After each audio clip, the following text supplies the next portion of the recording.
একাদশী না করলে কি ক্ষতি হয়? একাদশী না করলে আপনার কোনো শারীরিক ক্ষতি বা কোনো অভিশাপ লেগে যাবে, বিষয়টি মোটেও তেমন নয়।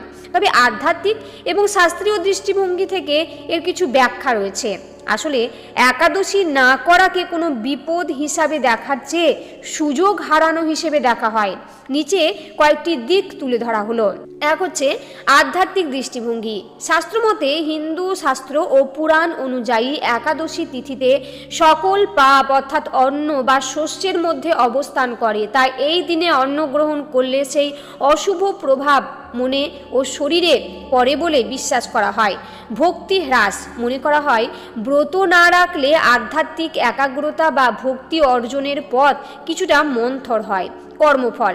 শাস্ত্রমতে স্বেচ্ছায় অলসতা করে ব্রত ত্যাগ করলে পূর্ণ ফল লাভ থেকে বঞ্চিত হতে হয়। 2. বৈজ্ঞানিক ও স্বাস্থ্য